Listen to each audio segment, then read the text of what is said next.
Hello, this is Spartan Commander, and this is a 449th Rome Total War Brotherhood game that I've put onto YouTube. I'd just like to say I've got this week off from work, so I thought I would put a Tuesday bonus battle on.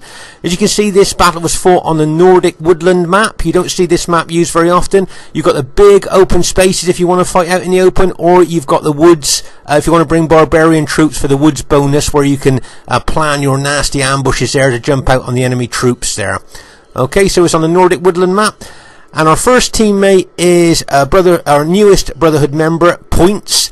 He's only been in the Brotherhood a few days now, so it'll be interesting to see how well he does in this battle. He's got the bog standard 31k Roman army of 14 infantry and 6 cavalry. Now the reason it is the bog standard, as I say, 31k Roman army is because it's very effective and very efficient. So as I say, POYNTS is our newest member in the Brotherhood, only been in a few days, so it'll be interesting to see how well he does on that flank. Okay, our next teammate is Brotherhood member Mars, and he has got 14 infantry and 6 cavalry as well. The only difference he's got in his army is, I believe he's got an Eagle unit. There you go. He's got an Eagle unit, as well as his infantry general. Okay, so he's got a lot of morale going on there in his army with the Eagle unit and his infantry general. So I say he's got 14 infantry, 6 cavalry, the same as POYNTS. Only difference is he's got an Eagle unit in amongst his infantry. Our third teammate is a Brotherhood member, UTHER. Now UTHER has got 11 infantry, a peasant unit, and 6 cavalry. Okay, a lot of his infantry are hiding in the woods at the moment. But say UTHER incorporates this peasant unit into his piler shield units, and remember, as long as this peasant unit stands its ground, it'll soak up pilers as good as any other expensive unit. So why not let your peasants take the enemy pilers instead of your more kind of elite units? Okay, so let your peasants take the enemy pilers there. As I say, as long as they stand their ground, they'll soak up pilers as good as any other unit. Now UTHER usually brings serious cavalry, and yes, he's done that again. 8 upgrades. Okay, so 2 experience stripes, gold shield, gold attack. Now remember, this cavalry is excellent with just gold shield, gold attack on, but you put 2 veteran stripes on, 2 experience stripes on them, and that kind of makes them super cavalry. And UTHER always brings really good cavalry there, so that's an interesting army build. Our fourth teammate is myself, Spartan Commander, who's bought the Britannia faction. Now years and years ago I used to play with the Britannia faction a lot, and I've got a very old-fashioned army here. I've got 9 chosen swordsmen, 5 head hurlers, and 6 barbarian warlord chariots. Okay, let's say in a modern Britannia army you usually see about 14 head hurlers and 6 max chariots. Okay, so there's my chosen swordsmen. Now you won't believe that if you put such really good upgrades on them, they are really good troops. And you've got the head hurlers, and remember, those heads are effective against armor. The real head hurlers years ago, they used to dip their heads in lime, so even if the heads just touch the skin of the enemy, it would cause serious burns. As I say, these effective against armor head hurlers can be absolutely devastating to well-armored troops like Roman urban cohorts. So that's why people bring 14 of them these days. But as I say, this is a balanced, old-fashioned Britannia army that I was using years ago. So as I say, only 5 head hurlers in this army, 9 chosen swordsmen with good upgrades on. As I say, they can be... you'll be surprised how tough those chosen swordsmen can be with good upgrades. And let's say I've got the barbarian warlords. Now these are over 1,000 denarii each, but you get 5 hit points with these guys. You'll find that most chariots in RTW have either got 3 or maybe 4 hit points, but these guys have got 5 hit points. And I've tried these, and I've tried the Britannia ordinary heavy chariots, and I find these guys seem to last longer and do more damage.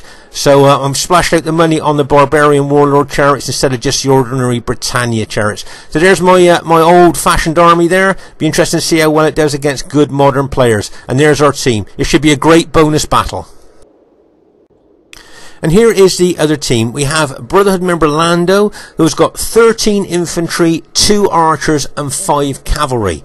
Okay, now we know Lando's a very aggressive attacking player, and it'll be interesting to see if he's going to do that exactly the same as what he normally does on the RTW battlefield. Have a quick look at the upgrades on his cavalry, and 1, 2, 3, 4, 5. He got 7 upgrades on his cavalry. He's got an experience stripe, gold shield, gold attack on his cavalry. So that's a well-balanced Roman army there. Their next teammate is Brotherhood member Pompey. Now Pompey's got 14 infantry, 2 archers and just 4 cavalry. Okay, so 14 infantry, 2 archers and just 4 cavalry. But let's have a look at the upgrades on his cavalry. Oh my gosh, 8 upgrades. 2 experience stripes, gold shield, gold attack. Remember, as I said before, this cavalry with just gold shield, gold attack on is excellent, but you put 2 experience stripes on and that's kind of super cavalry. So I think that's a pretty good balanced army there. Be interesting to see how well Pompey does during the course of the battle. Their next teammate is Brotherhood member BARC. Now BARC has got 10 infantry, 5 cavalry and 5 archers. Okay, but I just want to show you something interesting with the upgrades on his infantry. 8 upgrades on urban cohorts. 2 experience stripes, gold shield, gold attack. Now we know urban cohorts are excellent with just gold shield, gold attack, but you put 2 experience stripes on them and that kind of makes them super infantry. The urban cohorts are extremely elite troops anyway, but as I say, you put 2 experience stripes on them and that really makes those infantry serious. Now I think out of his 10 infantry, 8 of them have got 8 upgrades on. Okay, so that'd be interesting to see. I notice his general's only got 6 upgrades on and another unit's only got 6 upgrades on, gold shield, gold attack. But 8 of his infantry have got 8 upgrades on, 2 experience stripes, gold shield, gold attack. Be interested to see how well they do. He's got his 5 cavalry, I believe, either hiding in the woods or somewhere behind his troops there. Oh no, there they are. There's he got his 5 cavalry there. Okay, and their 4th teammate is Brotherhood member STEVELONGSHANKS, who's bought his faction of choice, Greek cities. He experimented with different armies and different formations, but he has now decided on this army, which is actually my old army of 5 short-range archers and 14 Spartans. He liked my formation so much that he's even adopted my formation there. But he does extremely well with this army. Very formidable player with these Greek cities, with his Greek city formation and army. Be interested to see how well he does. So there's the enemy team. It's got the potential to be a fantastic Tuesday bonus battle. At this stage of the battle, I thought we'd have a look at Mars' infantry. Now, looking at his infantry, would you say his infantry is in testudo? Okay, from this distance, does his infantry look like they're in testudo? But if you look closer, you'll see they're actually not in testudo. They're just a really tight group of infantry there. As I say, from a distance, if the enemy just looked at his troops from a distance, they'd probably think, oh, he's got his army in testudo. But no, they're just in a very tight formation there. And if we look right over on the other side of the map, can you see my Britannia troops have got to run all the way over here, because this is the flank that we're actually forming up on. So I've got a long way to run till I get to my allies. Okay, at this stage of the battle here, as we know, we've got our newest Brotherhood member here on our right flank. Now, it wouldn't surprise me if a couple of our Brotherhood veterans here are going to try and test him out here, as he's a new member. It wouldn't surprise me if Pompey and Lando came round his flank here. My guess is that Pompey may well hold and pin his units there, while Lando brings infantry round his flank. So I think this will be an interesting test for points on this right flank. Should be interesting to see how he reacts to them being attacked. So as we just said here, you can see Lando is now moving his infantry round the right flank of Points. And as I say, it wouldn't surprise me if Pompey actually attacked Points here to kind of pin and hold him while Lando moves round his flank. But as I say, I think these couple of Brotherhood veterans here are testing out our newest member here on the right flank. I've got my Britannia swordsmen, my head herders and my chariots behind Points here to be able to help him if he needs it. But as I say, I think these couple of Brotherhood veterans here are going to test out Points to see how he reacts on this right flank. Okay, meanwhile over on our left flank here, you can see UTHER moving forward towards BARC's infantry there. Now, whether UTHER's going to attack BARC's infantry or he's just going to stand there and kind of bait him, we just have to wait and see. As I say, you can see UTHER's got his peasant unit there that he has incorporated into his pilot shield unit. He'll probably stick that out in front of his other pilot shield units there, which he's done to attract the enemy pilots. As I say, those peasants there may well attract the enemy pilots instead of his more elite, expensive troops. You can see UTHER's here, his other pilot shield unit, his urban cohort pilot unit there, just going to throw their pilots in to the enemy SBQR troops. You can see they're primed and ready to throw. And there you go, throwing the pilots in to the enemy troops, and there you see UTHER ran forward, kind of tried to bait maybe the SBQR troops to attack him, threw his pilots in, and now is backing off. Nice little tactical move there by UTHER. You You see a lot of cavalry. You got Mars's cavalry and Uther's cavalry on the left here as well. So if BARC does attack, he could well get attacked by all that cavalry of ours. Let's say Steve moving forward. We know Steve's a very aggressive player, and it wouldn't surprise me if he started to attack Mars's infantry there in the centre. But so you can see Points has moved his army back here because I think he can see the threat of the enemy Brutii and enemy SBQR troops moving towards him. So as I say, he's moved back now, which may well have been a good move. May make it a little bit more difficult for Lando to flank him there. Let's say I got my head hurlers and my infantry behind him and my chariots as well to give him some support if he needs it for when or if they joint attack him. Okay, at this stage of the battle, as we said, Steve very, very aggressive with his Greek city units. He likes to make the most of the attacking specifications and the 2 hit points there by attacking Mars's troops in the centre of our battle formation there. So that's a nice aggressive move there by Steve with his Greek cities there to move in on Mars's units. As I say, Steve will probably look to try and punch a hole through the middle of our battle line with his Greek city units. Meanwhile, here you can see Lando has manoeuvred his army more round to the right, and if you notice here, Points is moving back again to try and realign his army with Lando's army there. But all the time, can you see Pompey's Brutii troops there ready to move forward? Let's say over here on the left flank, you can see Uther's infantry there facing the enemy SBQR troops there. Right, you can see Steve upped his spears and ran forward there, made contact with Mars's troops. Probably as he makes contact, he'll put his spears down there, and he is now aggressively attacking Mars's troops there in our left centre. Just going to pause the game for a second here. Right, can you see how both Mars and Uther are moving their cavalry around the left flank with a view to smash into the flank of the enemy SBQR infantry there? Okay, you can see Mars, as I say, they're moving round. Mars has split his cavalry up into 3 lots of 2, I believe, at this stage. Okay, but let's say Steve here, moving forward here, he's going to be the spearhead of the enemy attack there. Okay, he's going to make the first real contact with the enemy and try and punch a hole through our centre. Okay, remember those Greek city troops are more than capable of smashing a hole through our centre, so I just hope that Mars can hold there against that onslaught. Okay, once again you can see Lando trying his flanking action again, and Points realigning his army to try and face the threat.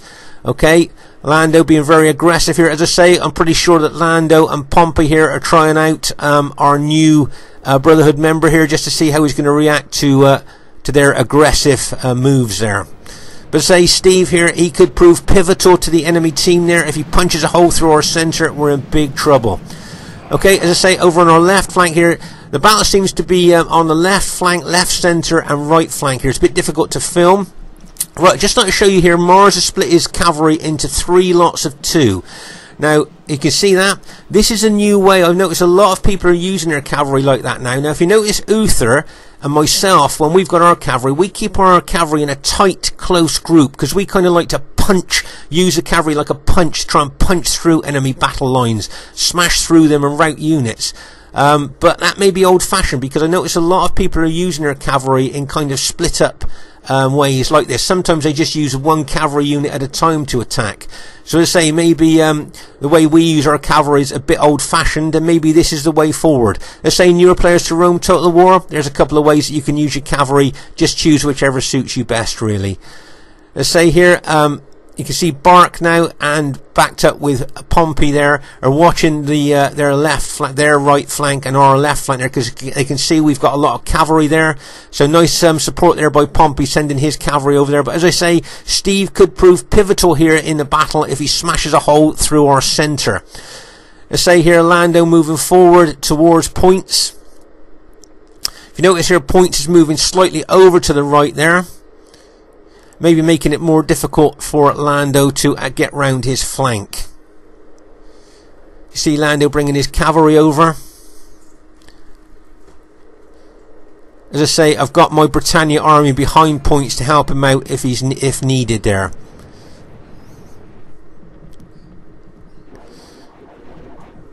Steve moving steadily forward into our left centre there, trying to break Mars's army. But as I say, over on our left flank here, you can see the enemy have got their cavalry, and Pompey's brought support over it with infantry and cavalry there, as he's seen the threat of all our cavalry on this left flank. Okay, nice bit of support there by Green Pompey's, as I say, Brutii army there. But if you notice here, can you see that BARC now is moving his infantry more over to our left centre? Looks like he's going to support Steve in trying to break our left centre here. See, several of Mars's Julii units are already starting to rout. And as I say, it could be a combination of SBQR and Greek cities trying to smash our left centre there. Yeah. So I don't know what they're going to do with their cavalry over on the left flank. You can see that BARC still got his cavalry within the woods there. So it'll be interesting to see what happens over on that left flank and left centre.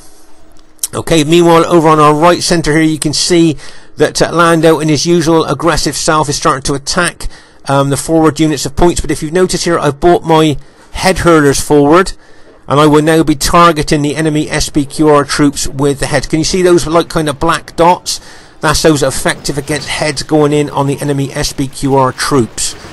Okay, so I'm going to be doing a lot of damage with those effective against armor heads on those SBQR troops. If you notice here, points is moving forward there, not going to back off anymore. I say my head herders have done a lot of damage to those forward enemy SBQR units.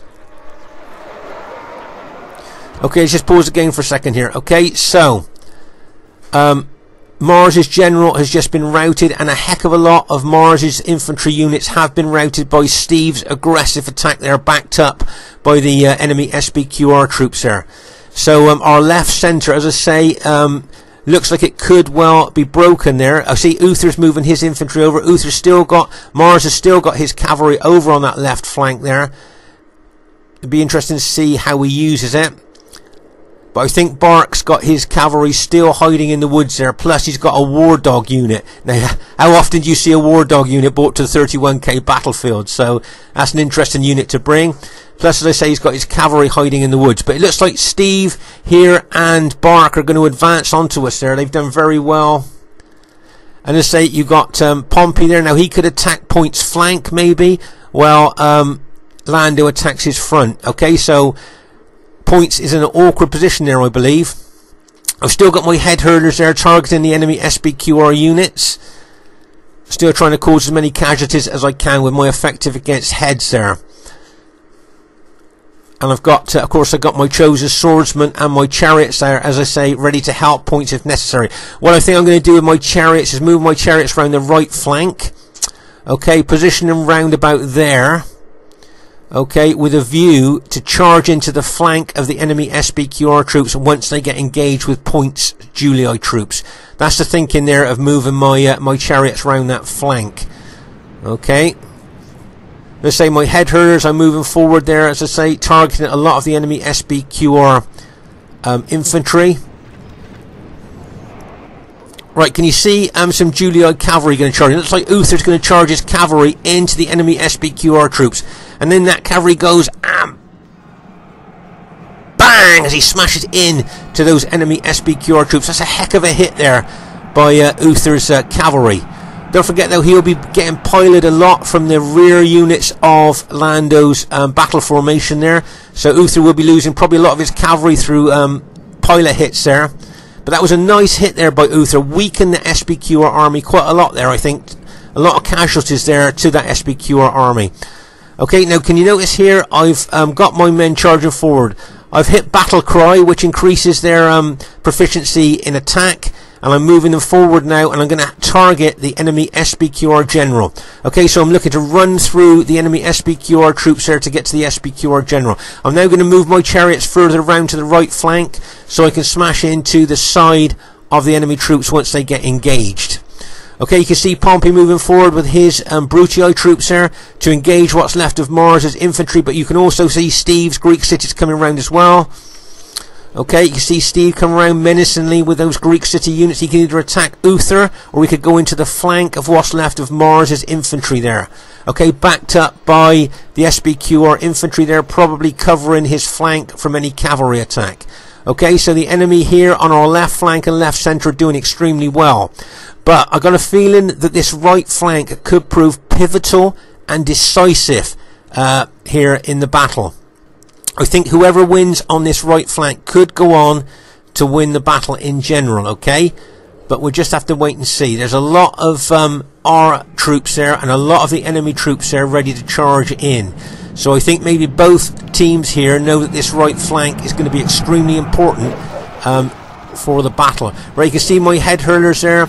I'm really bombarding the enemy infantry there, targeting that SBQR general with my head hurlers. You can see Pomp has moved his green Brutii infantry, some of his green Brutii infantry units over there to help Lando there, to support Lando. But you can see my Britannia chosen swordsmen are now charging forward. Okay, let's pause the game for a second. Okay, so I've hit War Cry, which, as I say, that enhances their attack specifications. And so my Britannia troops are now charging forward, aiming for the SBQR General. Make no mistake, that's who I'm going for. The SBQR General. I'm going to have to smash through the other SBQR units in front of him. I've got my chariots around the right flank. Don't forget, our cavalry and my chariots are locked and loaded, just ready to pull the trigger to charge in when we're ready. Okay, so as I say, this right flank could prove pivotal to the outcome of the battle. The enemy have got cavalry and infantry support over there as well, but with my chariots, I've got to get the timing right to charge in there. Remember, when you use chariots, it's all about the timing. If you get the timing wrong, you can lose most of your chariots without much gain. If you get the timing right, you can cause armies to mass rout. When I used to play with Britannia a lot, I used to get the timing right quite a lot of the time, but I don't play with Britannia much now. So it'd be interesting to see what happens. You can see Pompey there charging his Brutii infantry into the flank of Pont. You can see Steve here moving forward, as say, covered by his enemy, by his allies SBQR infantry in behind in there, covering his rear and flank there. Okay, but as I say, my Britannia troops now are charging forward. As I say, I've hit War Cry to enhance their attacking specifications, and I'm going for that SBQR General. Okay. If you notice here, can you see the enemy, our allies Julii cavalry has charged in. We've got another group of Julii cavalry going to charge in here as well, by the looks of it. Just positioning that cavalry there, ready to charge in. But my chosen swordsmen that have just moved forward there, attacking the enemy SBQR infantry. Okay, so remember, with the chariots, it's all about timing. I've got to try and get the timing right here, or I could lose my chariots for no gain. Okay, can you see my Julii allies cavalry charging in there, and in they go, and bang, as they smash in there. Okay, the enemy are counter-attacking with infantry and SBQR cavalry. Right now, I'm going to charge my chariots in, okay? So you can see all our units there are charging forward into those SBQR and Brutii troops. Okay, cavalry and infantry, but I'm bringing my chariots in now. I hope I've got the timing right. We'll soon see if I have. If I got the timing right, loads of the enemy team will start to rout. If I got the timing wrong, loads of my chariots will just die. Okay, okay, and so you can see the enemy Brutii army here charging into Points. His army there. Steve here is making big inroads into our allies' Julii infantry. And over here on our left flank, can you see that Mars has charged his cavalry into BARC's infantry? But remember, BARC's infantry have got 8 upgrades on, 2 experience stripes, gold shield, gold attack. They're not going to rout very easily, and Mars could end up losing all his cavalry there by smashing into that well upgraded SBQR infantry. But over here on the right flank, as I say, I just hope I got the timing right with those chariots. We'll soon see. And you can see the chariots charging in there. Remember, those chariots bring a massive fear factor, lowering the morale of enemy troops, plus massive attack specifications, and then they go and bang as they go in there. See the chariot hit there. Right, straight away you can see loads of the enemy infantry have now been routed with a coordinated attack there. Okay, see loads of the enemy units have been routed there. Now that's a great coordinated team attack there. All my Julii allies charged in with infantry and cavalry, plus my chosen swordsmen, plus my head hurlers, and then the chariots hit. That's a massive combination hit there, and have routed most, if not all, of the SBQR infantry and a lot of Pompey's support units that he sent over there, those Brutii units. See that Brutii cavalry charging in to my chariots there, but with all their that Brutii allies routing troops around him, the morale of that cavalry will drop, and it wouldn't surprise me if all that Brutii cavalry routed there as well. Okay, so with that one combination hit of all our cavalry and infantry there on that right flank, we've managed to rout all of the enemy SBQR infantry and a heck of a lot of the Brutii infantry there as well. So that was a well coordinated hit there by our team. As I say, when it comes to using chariots, it's all about timing, trying to get the timing right. I see Lando's general still alive with one man left in his in that unit there, which I'm guessing is general. But now we're just going to chase down the routing troops there of the enemy. And so we've done really well on that right flank. Meanwhile here though, on our left flank and left centre, the enemy have done extremely well. You can see BARC's cavalry there finishing off some of I think maybe Mars's units there. And now he can bring his infantry up round there as well. You've got enemy Brutii infantry plus Steve's Greek cities. Okay, so well, we did well on the right flank. The enemy have done well on our left flank and left centre, and have broken our left flank and left centre there from what I can see. Okay, you can see a lot of Mars's cavalry were dead there, where they charged into that well upgraded SBQR infantry.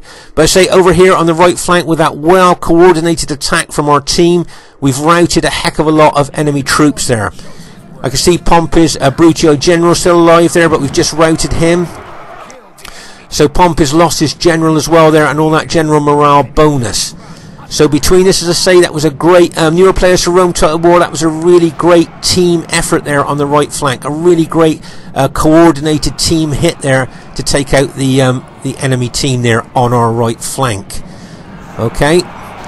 But you can still see the enemy have got a lot of troops left, and I think what could be pivotal to the battle could be the enemy Greek city units. We know how tough they are with their 2 hit points, excellent morale.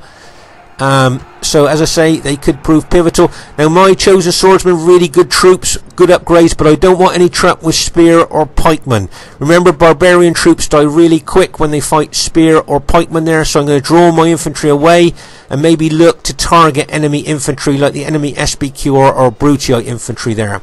Okay, we can see we're chasing down the enemy archers there. Points is chasing down them with his cavalry. Well done to him there, stop them shooting into the rear of our troops. But remember, the enemy are the green, the purple and Greek cities. Okay, so green, purple, Greek cities are the enemy troops, and we are the red and the Britannia troops there. Okay, so just at a glance there, you can see, remember, the enemy, the Greek cities, the green Brutii and the purple SBQR units are the enemy there. As I say, Steve's Greek city units, he's still got a lot of troops left there, and as I say, they always prove a really difficult army to beat.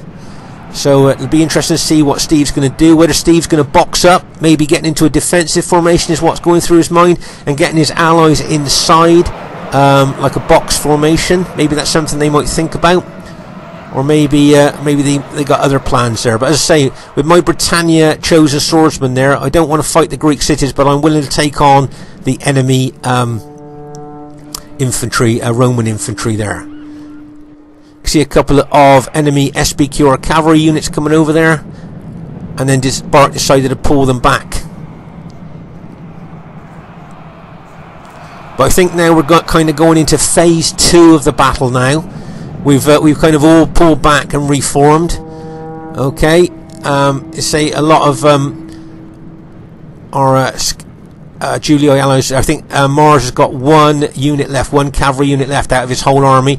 Points and UTHER have teamed up there, reformed, which is a good move.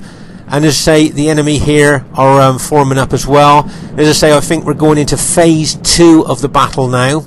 As I say, we did really well on our right flank and right centre. The enemy did really well on our left flank and left centre. So as I say, Points and UTHER have teamed up, and I've got my Britannia troops behind the enemy troops there. So it'll be interesting to see how phase 2 of the battle goes here, especially as we're up against Steve's Greek city units there, which all of us who have fought Greek cities know how tough they are. Okay, can you see here I'm charging into that Brutii infantry and the cavalry unit there with my chariots and infantry there, backed up by my Julii allies cavalry. Okay, once again, whenever you see me attack with my chosen swordsman, I've hit war cry, which of course enhances their attack specifications. Once again there I can see some Greek cities moving towards my chosen swordsman. Don't want anything to do with the Greek cities, so I'm going to pull my chosen swordsman away from them. I've got my chariots in there as well to lower the morale of the enemy troops. Meanwhile here can you see BARC's well upgraded infantry, SPQR infantry, remember, with 8 upgrades on there, fighting our Julio allies. Just pause the game for a second. So to say here you can see BARC there. He's outnumbered though by us with our Julio troops. So how long his well upgraded infantry will last, we'll just have to wait and see. A lot of Pompey's units are being routed now. As I say, I've got my chosen swordsmen there attacking enemy Roman infantry. But as I say, I want to stay away from those Greek city units. Now, if you notice, Steve's got a heck of a lot of his Spartans left. And that is going to be a real challenge there, I think. If we can take out all his infantry allies there and cut him off from any support from them, then that's just going to leave Steve isolated there with his Greek city units. Okay, see how he's running his Spartans over again. His attacking instincts there come forward. He really wants to attack us with his Greek city units there. But maybe it might be time now to box up. It might be time to put his Greek cities into a defensive formation. Most of Steve's allies have been taken out. So maybe now instead of attacking, a defensive formation might be the right thing to do here for Steve's Greek city units. As I say, I think we've taken out most of the enemy infantry now. Yeah, I think all of the other enemy infantry have been taken out, and Steve's just there with his Greek city units. So there might be one enemy SPQR unit left there. But as I say, Steve looks like he's going to form up in a bit of a defensive position there. Remember, when you see an enemy forming up in a defensive position, if you can attack them while they're forming up, that's a good idea. Can you see UTHER's attacking them as Steve's trying to form up a defensive formation? UTHER's not letting him do that easily. He's attacking him with his troops. You've got points. His battle damaged, battle depleted Julio troops are ready to attack. We've got UTHER's cavalry. We've got some more cavalry units out there, and my Britannia troops there. But as I say, UTHER's not allowing Steve to form up his army easily. He's attacking his units as they're trying to form up. So as I say, you don't want to give your enemy time to form up. If you can help it, keep attacking them and make it hard for them to form up. But as you can see, Steve is forming up here. This even may be phase 3 of the battle here, where Steve is forming up as kind of a bit of a separate entity here, because all the rest of his team are dead. So as I think we're now going into stage 3. Phase 3 of the battle here now. As you can see, a lot of our Julio allies pressing in. I've got my chosen swordsmen there. As I say, I don't really want to put them in against Greek cities, as spears and as we said earlier, and pikes will kill my barbarian troops easily. My head herders, I've still got some heads that I'm throwing into the enemy troops there. But you can see all my allies now are charging in with their Julio troops in onto Steve's formation there. Okay, so there's a lot of power going in there on Steve's formation. Okay, I'm even going to charge my chosen swordsman, and now I've hit war cry. As I say, with barbarian troops, you hit the war cry, that enhances their attack specifications, and I'm charging them into the corner of that battle formation. You can see cavalry going into Steve's units as well. We're really pressing in on Steve there. See my, do you see that Greek city unit's glow there? Just got a battlefield promotion. That unit will have a stripe on it now, but you can see my chosen swordsman charging in there. You can see cavalry charging in. We're pressing in from all directions here, and most of Steve's units have now been routed. Look, through sheer number, weight of numbers there are pushing in on his formation. And as you can see, most of Steve's units have now been routed now. As I say, that was sheer numbers and sheer aggressive attack there by all of our armies that are pushing in on him. And so we've managed to take out the Greek cities army there. Okay, now just want to show new players for Rome Total Wars. Can you see these 2 chariot units? If I'd have charged them in, they'd have died in about 2 seconds. So what I've done is I left the chariots just outside the battle there to lower the morale of the enemy troops. Okay, remember, chariots lower the morale of enemy troops. They've got a fear factor. So that's why I left those chariots there, to lower the morale of those Greek city units there, making them more susceptible to rout. No point of charging chariots in. They'd have died in 2 seconds. but they have got a big value in lowering the morale of the enemy troops. Just look at the intensity of the battle. Remember, this was our right flank. This is where we did that coordinated attack onto the enemy troops. Look at the dense amount of dead laying on top of each other there. You can see that's that was where a massive hit went in there. And over on our left flank there, you can see where Mars charged his cavalry into that well upgraded SBQ or infantry there and lost a heck of a lot of his cavalry there. And then we move over into the centre where it was the most intense part of the battle there. So as I say, very intense and attritional battle there. And I think there's just a couple of Steve's units left from what I can see.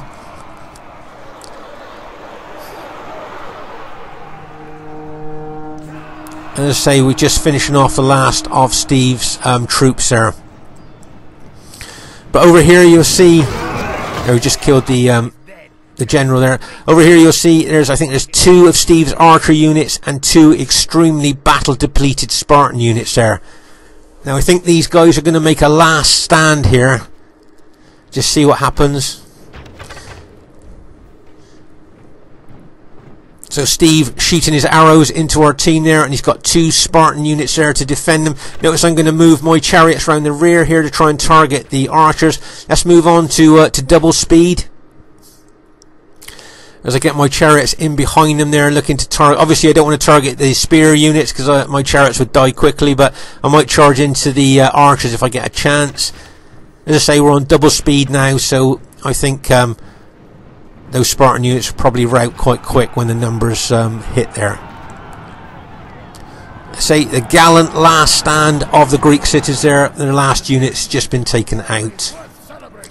So our team has managed to go on to win there. I say it says average victory there, but I'd have thought it'd have been a close victory.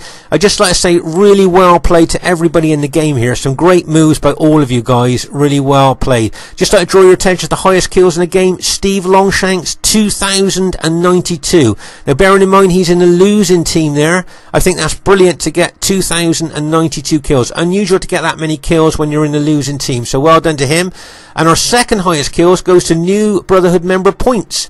1951, so well done POYNTS. I thought you played extremely well on that right flank under a lot of pressure there. So our newest member of the Brotherhood there I thought did extremely well. That old Britannia army of mine, not bad kills really, I didn't think, not too bad. UTHER there, good kills, 1546. Mars probably didn't get the kills that he wanted there, but don't forget he was being attacked head on by Greek cities. So that's why he didn't get the kills that he wanted. POMPEY probably didn't get the kills that he wanted, but remember he was smashed by that massive combination attack on our right flank and right centre there. Okay, so that's why he didn't get the kills that he wanted. Let's just have a look at the statistics of the battle here. My Barbarian Warlord chariots did okay, 129, 119 kills. Are not brilliant, I don't think though, but they did okay. Head herders did okay as well. Not too bad, and the Chosen Swordsmen, they did it okay as well. So that old army of mine, not too bad on the modern day battlefield there. So that was pretty good. Just like to say, really well played by Brotherhood member LANDO. Nice aggressive attack on that right flank. Really well played by Brotherhood member POMPEY. I noticed he was helping his allies all over the battlefield. They're a great team player. Well done to Brotherhood member BARC. And well done to STEVELONGSHANKS with the highest kills in the game. So really well played team, great. And just like I say, really well played to Brotherhood member UTHER, 1546. Well played to Brotherhood member Mars. And well done to our newest member, Brotherhood member POYNTS there. Okay, so I hope you enjoyed this Tuesday bonus battle. As I say, I've been looking to put another battle on during the week probably. Hope you don't get too bored with listening to my voice. This is Spartan Commander saying look forward to seeing you soon, and bye for now.